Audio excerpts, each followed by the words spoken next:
Now at 9, federal charges are filed against 3 people in connection with the Kansas City rally shooting. Plus, how a broken elevator in a Pittsburgh apartment complex is making life difficult for disabled residents.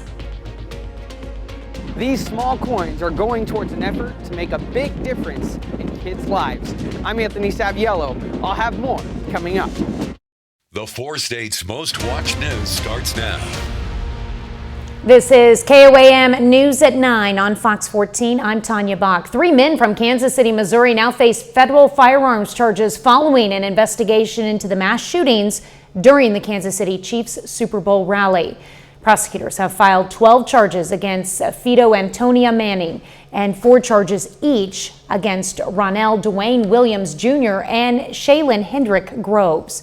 These charges include gun trafficking and straw purchases, or purchasing guns on behalf of another person legally unable to make the purchase themselves. According to court documents, 12 people pulled out firearms and at least 6 people fired weapons at the rally attended by an estimated 1 million people on February 14th. 1 woman died and nearly 24 other people were injured. Prosecutors charged 2 men, Lyndall Mays of Raytown, Missouri, and Dominic Miller of Kansas City, Missouri, with second-degree murder and several weapons counts for that incident. Well, Chief Meteorologist Doug Hetty joins us with a first look at weather. Well, of course, it turned out to be another warm and very windy day for us today. Most of us have been dry, but we could get a random isolated storm as we go through the overnight hours tonight. 80 for a high, started at 54, average highs 59 degrees. We're still fairly mild, upper 60s to lower 70s once you get out across Kansas and also south, northeastern parts of Oklahoma. Still windy. We got those southerly winds kicking in, 10 to 20 gusts. Have been a little bit higher than that at times. We have been dry, but check this out. We got a couple isolated little thunderstorms that have just popped up. So we're looking here in northeastern Oklahoma, just west of Tulsa, just south of Bartlesville. These are tracking northeast, so we're gonna have to keep our eyes on them, see if they flare up as we go through the next few hours. But again, this is really only our thunderstorm chance tonight. All the big severe weather has kind of been up along the I-70 corridor, Kansas City, Topeka, and Manhattan. We'll talk more about a severe threat for most of us tomorrow, coming up here in just a bit. All right, thanks, Doug. The Neosho, Missouri Fire Department this morning battled a house fire. It happened just before 7 a.m. at 1709 South High Street. When crews arrived, they saw smoke coming from the first floor and basement of the home. They brought the blaze under control shortly before 7:30. No one was inside the home at the time, but the structure was heavily damaged. Fort Scott National Historic Site today successfully performed a prescribed burn with the help of the Fort Scott Fire Department and the U.S. Fish and Wildlife staff. Officials say they do a spring burn for 3 years and then a fall burn as a way to control the invasive plant species.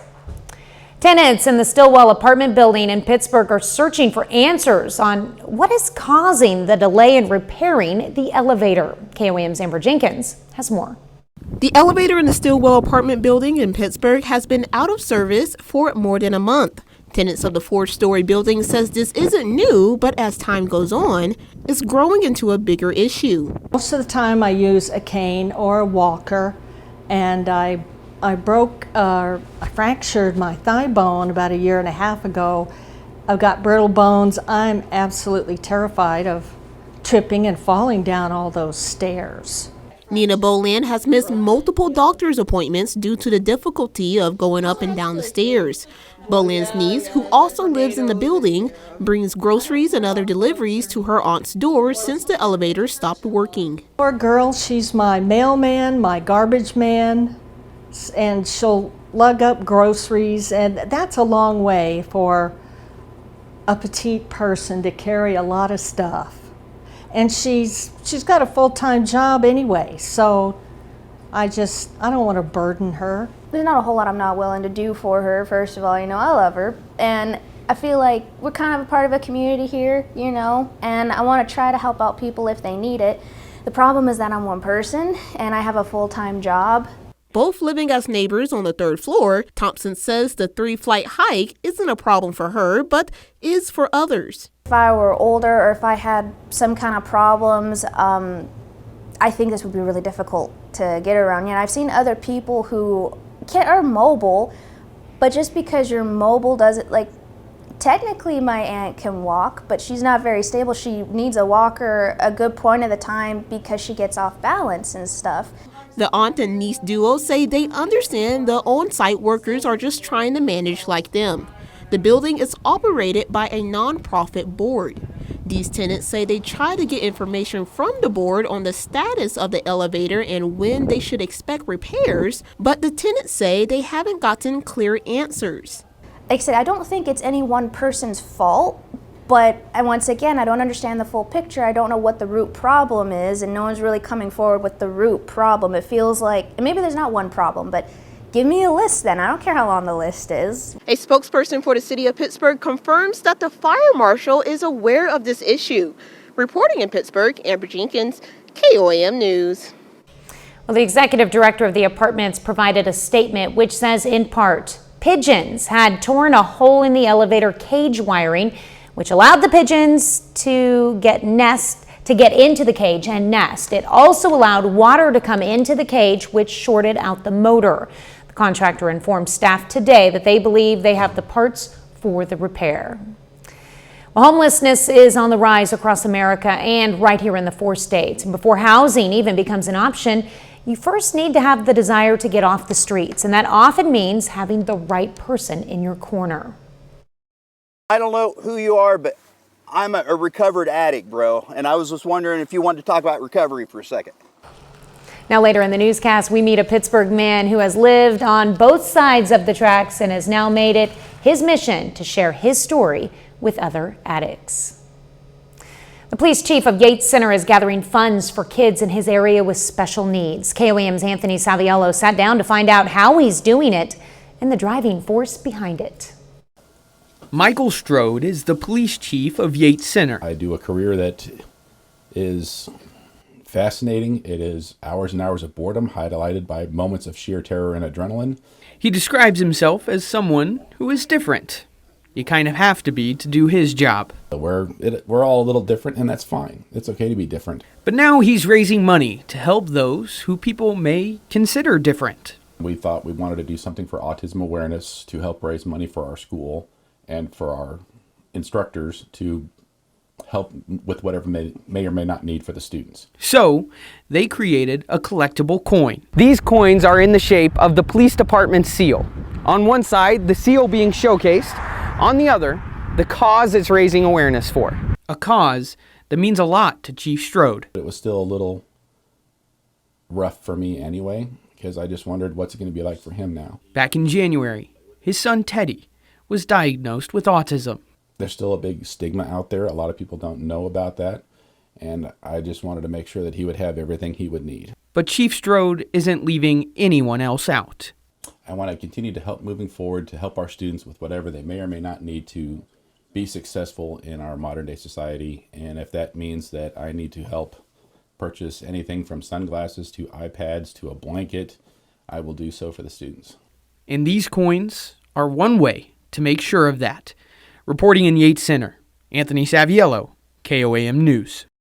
You can find a link to purchase one of the challenge coins for only $10 on our website at KOAMnewsnow.com. Well, coming up, a different kind of agriculture. Don't bug out, but insects could help combat the climate crisis. I'm Jackie Ibanez. That and much more straight ahead. A serious bacterial illness is on the rise, and doctors say it may be coming from an unusual source: cleaner air. Researchers at the University at Albany linked a decrease in air pollution to an increase in cases of Legionnaire's disease, which is often spread by water droplets and vapor. Scientists say sulfur dioxide and air pollution may have helped kill off the bacteria. Well, what we eat can have big impacts on the environment. The same can be said for when it comes to things our food sources eat. Fox News correspondent Jackie Ibanez takes a look at why feeding livestock bugs instead of grain could provide solutions to the ongoing climate crisis. The food most people eat has to eat something. The millions of chickens, pigs, and cows many rely on being fed a diet high in corn, soybeans, and other grains. But it takes a lot of land, water, energy, pesticides, and more to grow and transport all these crops. with some climate activists saying these factors contribute to the already high carbon footprint associated with animal agriculture. It's incredibly unsustainable. To help make the modern-day food system more sustainable, British-based company Entocycle is investing in the mass production of insects known as black soldier flies. It is the quickest, cheapest, most sustainable insect to farm, and it's a non-disease, non-pest species that's found all over the world. Because the bugs are so small, the company says they don't require a lot of space and resources to be raised. The company is transforming these little guys into protein-rich food for livestock and using its software to help other organizations farm billions of black soldier flies on an industrial level. And so our suite of technology removes that kind of the issues around managing so many animals at one time. It removes that kind of human labor that's very costly in certain areas of a facility. And because the flies can be fed rotting food, experts say they can also help combat the food waste crisis impacting the globe, which is also driving up greenhouse gas emissions like methane. Jackie Ibanez, Fox News. Well, Doug is next with a complete look at the forecast. And later, McDonald County High School football standout signs to continue his career at the college level.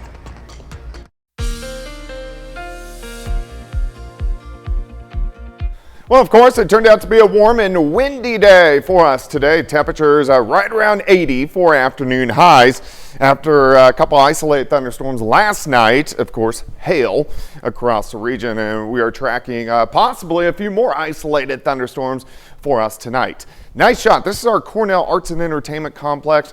You can see it's windy out there, and it's going to stay windy as we go through the overnight hours tonight. All right, most of us have been dry, but we're tracking a couple thunderstorms. These are northeastern parts of Oklahoma, so moving into Nowata County and then just south of Washington County. You can see the tops of these clouds kind of spreading off toward the north and to the east. These are going to stay at least strong. We may get a random severe thunderstorm warning out of these as they push into the region, or they may just fall apart altogether. But we're going to keep our eyes on those over the next several hours. All the big time severe weather has really been eastern Missouri, right through Kansas City, Topeka, Manhattan, all the way back towards Salina and Hays, Kansas. In the orange, severe thunderstorm. In the purple, we have a tornado watch in effect. All right, for us, next hour or two, an isolated storm is possible. Most of you will stay dry. Now, later tonight, we get thunderstorms that get going in our northwestern counties. Here's 1:30 in the morning. These kind of drive through our northern counties. So we're kind of looking Yates Center, Fredonia, Chanute, Iola, Fort Scott, and Nevada. But again, we could get 1 or 2 severe thunderstorms from those as well. And this is going to be 2, 3, 4, 5 o'clock in the morning. Then they'll push off toward the east by the time you get up in the morning hours. All right, temps upper 60s to lower 70s. Looks good. Here's 7th. Here's range line sitting at 69, gusts at 25 miles per hour as it has been windy. It's going to stay windy as we go through the overnight hours as this storm system continues to press through. Tomorrow we're waiting for the upper level low, which is going to kick out and produce more thunderstorms. So again, a severe threat tomorrow on the Kansas side, level 1 out of 5. Through the metro, level 2 out of 5. Southeastern counties, a level 3 out of 5. So these are going to get going early in the afternoon, probably 1 o'clock. So 1 to 10 p.m. main threats, hail, wind, and a few isolated tornadoes. So we're going to elevate all the threats across the region. But again, the best chance will be along and south of I-44 as we go through tomorrow afternoon. All right, starting the day, scattered thunderstorms, and then we're going to focus south of I-44. So here's noon. As we get into 1, 2 o'clock, here go storms, most likely severe very quickly, pushing off toward the east and then refiring back along the front late afternoon. So this is mainly going to be an event through the afternoon hours. But again, some of those could be strong to severe. 79 for you tomorrow, 58 cooler on Friday. Back into the 60s as we head into the weekend. The weekend looks pretty good. Cooling off on Monday, a high temp of only 50 degrees. Ooh. I like a cool down on the weekend, so I'm not going to complain about that. No, the weekend's going to be nice. It's not too cold. It'll be nice. All right. Thanks, Doug. Well, coming up, a different way to buy. Buy now, pay later. We all know it. I'm Jerry Willis in New York. Why young shoppers are putting the essentials on layaway. It's coming up. Well, Jobs for America's Graduates hosted its awards ceremony today at the McDonald County High School. The MCHS JAG program is dedicated to connecting students with opportunities and resources that prepare them for success beyond high school. The event featured a keynote presentation from former MCHS graduate and successful entrepreneur Brandy Kosecki. They take away a little bit of confidence and know that setting goals and keeping with it is something that they're capable of, even this young. I hope that it will help set the trajectory of their life in a completely different path.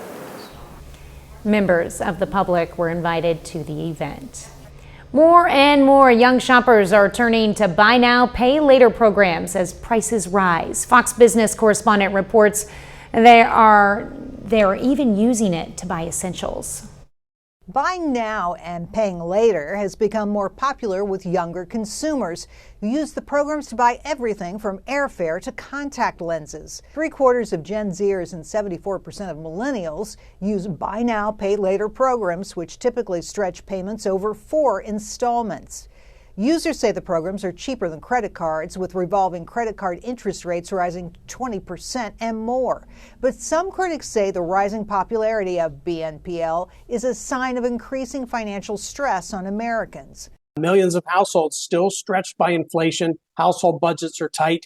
They've run down savings. They've run up credit card debt. We're seeing continued growth in things like buy now, pay later plans. And 401k hardship withdrawals have basically doubled from pre-pandemic levels. But while 77% of users say it reduces their stress, some say that the programs are being used to finance essentials like groceries. And instead of using it to replace credit card debt, it's being used in addition to credit card debt. According to a New York Federal Reserve Bank study, buy now, pay later programs are nearly 3 times as likely to be used by financially fragile households than stable ones. The mean purchase price of financially fragile households is under $250, while financially stable households are more likely to have a mean purchase price between $1,750 and $2,000. The programs are so popular, a variety of companies are jumping into the business. Stalwarts like Affirm and Afterpay are being joined by Klarna and Sezzle. Experts say read the fine print, or you might find yourself paying a fee you didn't expect. In New York, Jerry Willis, Fox Business. Well, Babies R Us is bouncing back nearly 7 years after its former parent company Toys R Us filed for bankruptcy. Starting this summer, the new Babies R Us will be opening shops inside about 200 Kohl's stores across the country. Kohl's says customers will also be able to register and shop for an assortment of baby products online. Up next, we'll see how some Carthage Elementary students got a history lesson at a wax museum. Studley Elementary third graders transformed into iconic historical figures from Missouri today. Students performed at the famous Missourian Wax Museum in the Studley Library for their parents and family members. Some of the wax figures included George Washington Carver, Dick Van Dyke, and Laura Ingalls Wilder. That, like, if younger people and that if they're like scared to do it, that they don't need to be because it's really fun. Looks like fun. School officials say the event is educational and entertaining for all involved, celebrating the rich and cultural heritage of Missouri. 30 more minutes of news, weather, and sports is coming your way. In Beyond Homeless Part 2, we meet a Pittsburgh man who has made it his mission to share his recovery story with other addicts. Plus, the U.S. House passes a bill that could lead to a ban of the social media app TikTok. You're watching the 4 states' most watched news. This is KOAM News at 9 on Fox 14. I'm Tanya Bach. In 2023, roughly 20 out of every 10,000 people in the U.S. were experiencing homelessness. That's a 12% increase from the previous year. But not only is homelessness on the rise, but America is also experiencing a housing shortage. According to Freddie Mac, the country is short about 3.8 million homes, both for rent and for sale. But before housing even becomes an option, you first need to have the desire to get off the streets. And a lot of times that means having the right person in your corner. We're already put down, their foot's already down on our necks. But you're already counting yourself out before you even try. No, you don't understand. I already did try. But then you got to try again. Trying to get off the streets and into a home in a city like many others in America that's experiencing both a housing shortage and a homeless boom. If I don't know them, I just tell them that, hey, I've been there too. Turn back the clock 12 years. Brian West was staying in a house in Pittsburgh with no utilities, borrowing electricity from his neighbors. I mean, I was basically homeless, living in a home. His turning point came after a run-in with the law. Life is precious, and I'm glad I just stopped wasting it. Today, West spends his free time cruising around, helping others find the right path. I don't know who you are, but I'm a recovered addict, bro. And I was just wondering if you wanted to talk about recovery for a second. Sometimes I'll see them and I'll plant a seed, and they might be high. They don't want to talk to me. So the next time I'll see them again, and I'll plant another seed. And 4 or 5, sometimes a year or two later, they start to become interested. Maybe they got arrested a few more times and life sucks a little bit more. So they're like, recovery, how do I do this? And I'll get them on the phone, and I will call up Crowder County Mental Health, and I'll set them up an assessment. And that's exactly how we met Jason Rakestraw, who now has a home and has been clean for a year and a half. When I was down and out, and he knew that, like, I'm gonna fix you. It might not be today, but I'm gonna fix you. But I couldn't buy my child nothing for Christmas. This man came out of his pocket and bought my child Christmas. So, you know, it's just a passion that he has for the addicts. You know, it's amazing. People see an addict, they shun them. Not me, because I've been there. And I mean, the longer they go without people trying to show them a little bit of compassion, the longer they're going to stay out there. And before you know it, jails, institutions, or death. West said he plans to continue sharing his compassion. What's up, man? I'm Nick. Nick. One conversation at a time. Now, tomorrow night, in the third part of my series, Beyond Homeless, we learn how one Southeast Kansas nonprofit is planning to build housing for the homeless in Pittsburgh. You can find the first 2 segments on our website at KOAMnewsnow.com. Well, the Oklahoma Medical Examiner's Office rules a non-binary teen's death a suicide. Officials say Next Benedict died the day after they got into a fight inside a high school bathroom. Summary autopsy report released today determined Benedict had toxic levels of 2 drugs in their system and died of an overdose.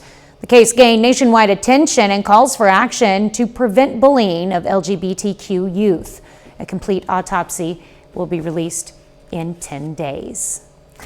Well, the House quickly passed a bill which would ban TikTok if it doesn't sever ties from its Chinese parent company. Fox News correspondent Connor Hansen has more from New York.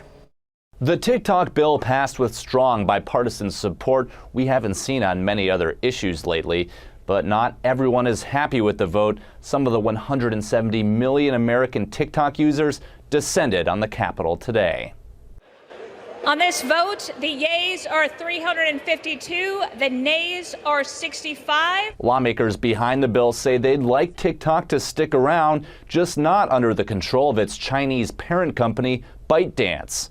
Along with some top intelligence officials, they claim the Chinese government could be using the app to access user data, spy on Americans, and influence elections. The possibility for dangerous propaganda is too immense to allow one of our foremost adversaries to have this control over what is increasingly becoming the dominant news platform in America. TikTok quickly released a statement saying in part, quote, "This process was secret and the bill was jammed through for one reason. It's a ban.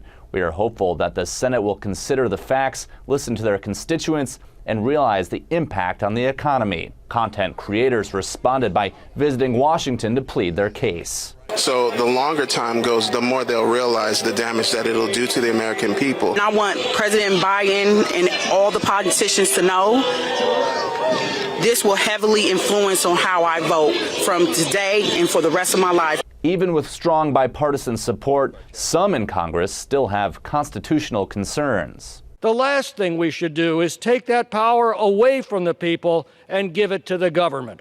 The bill now goes to the Senate, where it's unclear if it'll have the same amount of support. In New York, Connor Hansen, Fox News. It's the fastest growing high school sport in America. A bit later, we learn about the rise in girls' wrestling programs.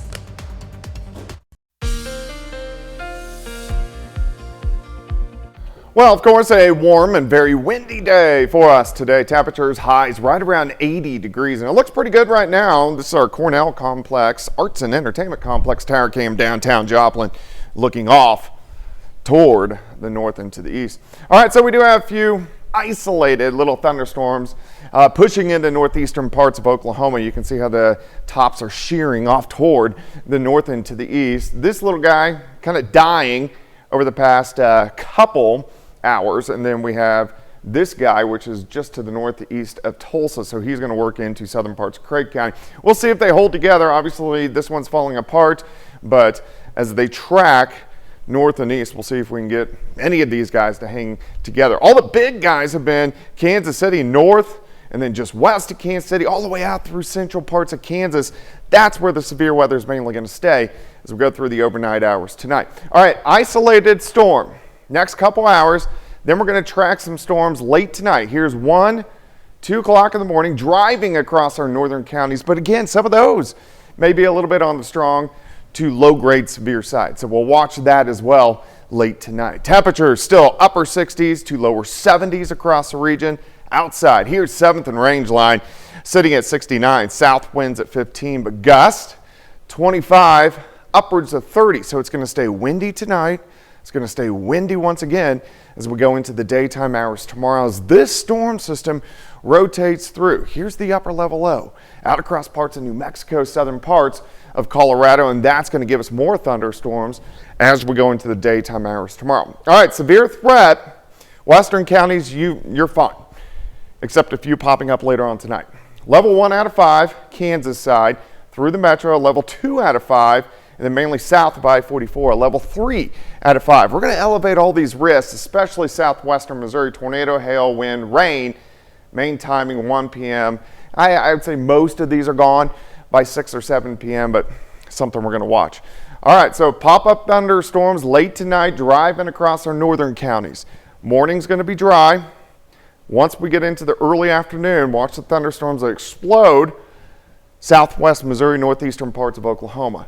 Push east, but we'll see a few more regenerating again late afternoon. So again, most of these I-44 and southeast, and then we'll drive out of here late evening. Once we get behind this storm system, we're going to start to cool down as we get into the overnight hours tomorrow night. And Friday will be a cooler day across the region. All right, rainfall, we'll have to see where those heaviest storms kind of line up, but where we do get the rain, a lot of areas will pick up, quarter, half an inch, maybe some heavier amounts in spots.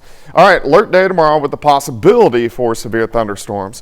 79, 58 on Friday, so cooler, and then we rebound back into the 60s as we head into the weekend. All right, well, just stay on top of things tomorrow. That's all we ask. I will. It's going to be a long day, it sounds like. Yeah. But you like that, right? I do. All right. That's what we have you for. All right, thanks, Doug. Well, coming up in sports, Missouri Southern baseball continues to rise in the top 25 national rankings. Plus, a McDonald County Mustang signs with Missouri Southern football. John Dales has those stories and more up next.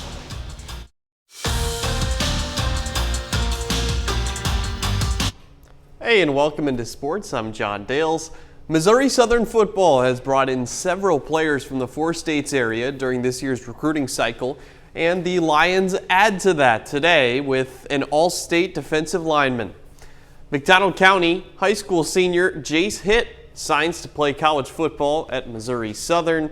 The future Lion is a 2-time All-Big 8 and All-Area offensive and defensive lineman. He's also earned second-team All-State honors as a D lineman this season. Hitt says he's excited at the opportunity to become a difference maker right away in Joplin. Obviously looking to crack the starting lineup. Hard thing to do as a true freshman, and hoping to do that and show these coaches what I'm about and show them what Matt County's about. Put Matt County on the map, really, and I'll go there and show my work ethic and crack the starting lineup and hopefully be a great player there. Well, we are about 6 months away from high school volleyball season in Southwest Missouri, but today, big coaching news on that front. Joplin High School hires a new head volleyball coach. Emily Killian, the Eagles announced via press release, will be the new head coach. She comes to Joplin after being an assistant for McDonald County High School. Now, Killian says she's incredibly grateful for the opportunity and to be a part of the Joplin Eagle community. She looks forward to preparing for the season with the team this summer. NEO women's basketball in the quarterfinals of the Region 2 tournament, down by 2 with just a couple seconds left to play, and Nakia Blakely puts up a 3 at the buzzer, and it goes. The Lady Norse stun Redlands at the Horn.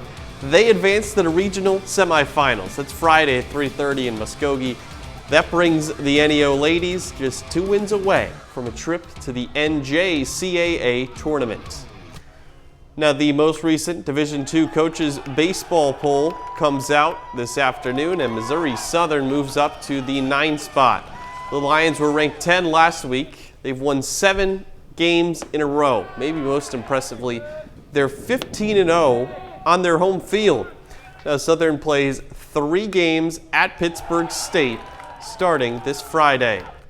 The second round of the Big 12 tournament takes place today in Kansas City. Both the Jayhawks and Wildcats have games this evening. Now, we start with Kansas State men's basketball, who enters tonight as a team on the bubble of making the NCAA tournament. Well, the Wildcats beat Texas 78-74, and this sets up a very important quarterfinal game for KSU. That's tomorrow evening against the 2 seed in the conference, Iowa State. And in the final game of the night, Kansas men's basketball in some trouble against Cincinnati. Jayhawks trailing by 13 at halftime. KU hoping for a second half comeback to keep its Big 12 tournament run alive, and that would set up a date against Baylor tomorrow. Even if Kansas does lose tonight, they're still a lock to be one of the top seeds in the NCAA tournament, but obviously you don't want to enter that tournament on a bad note. They'd like to come back. No. Well, it keeps you from having a big head going in, I guess. True. But yes. nobody wants to, I hope they can pull through. I mean, We'll see. KU is my alma mater, so go Jayhawks. All right, back with more news after this. It's not too often you see a female wrestler, but with more and more teenagers gearing up for the mat, girls wrestling is now the fastest growing high school sport nationwide. Fox News' Ted Linder takes a closer look at what's fueling the craze and what these opportunities mean to these young athletes. Girls wrestling is the fastest growing high school sport in the country, as more and more teenage girls are throwing down on the mat and taking advantage of an opportunity primarily dominated by boys. Making history and pushing through a barrier that a lot of girls are doing with me, so it's great that we all get to do it together and show people what girls wrestling really is. According to data collected by the National Federation of State High School Associations, the number of girls wrestling teams across the country has quadrupled over the past decade. This comes as the number of girls wrestling in high school quintupled to more than 50,000 through last year. Instead of feeling like, oh, if we start a girls team, we're gonna really be ahead of things, it suddenly went to, oh my gosh, if we don't form one soon, we're gonna be behind. So far this year, Kentucky, Pennsylvania, and Rhode Island have held their first state-sanctioned girls wrestling championships.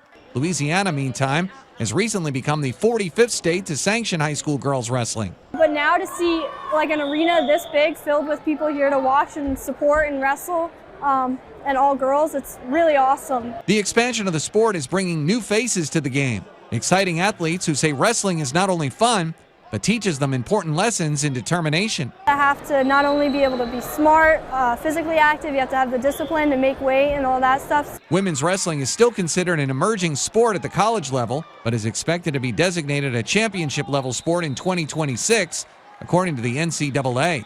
Ted Linder, Fox News. Well, coming up, we'll meet a sleepy pup who's gaining internet fame for trying to catch up on rest. Do you hate to wake up in the mornings? Jeannie Moose introduces us to a hard-to-wake-up pooch who needs his beauty sleep and has won over the internet trying to catch more Z's. Donuts is his name and his claim to fame. Oh, another rough night? It's that he's a groggy doggy. Are you making your trip back from outer space right now? With millions of fans who relate to his inability to wake up. That night shift got you down, boy. He's really resonated with folks on the night shift and the folks who are not morning people. This 7-year-old Great Pyrenees mix works the night shift in Woollyshire Farm in Virginia, where he's the guardian to 15 sheep. But nothing. Let me get you a chest rub this morning. Not chest rubs, not stretches. Oh, big stretch. Nothing keeps Donuts from wanting to go back to sleep. Wakey, wakey. Time to make the donuts. If Donuts had an alarm clock, he'd be pressing the snooze function all the time. Absolutely. Seem to come back in 5 minutes. I brought you some casserole for your breakfast. Not even food works. Even this treat. A donut for Donuts. Sat in his mouth forever before he finally chowed down. Owner Natasha Sims captioned this video of Donuts slowly walking. Rare footage of Donuts awake.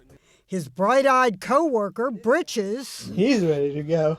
Makes Donuts look like a lump of dough. You need some more time? Hey, buddy, it's time to get up for breakfast. Who needs breakfast when you can hit the hay, literally? Just let him sleep. That's our time for tonight. It's about time to go to bed. Thanks for joining us. We're going to leave you with video of an okapi calf at the Cincinnati Zoo. How cute. Have a great night and an even better tomorrow.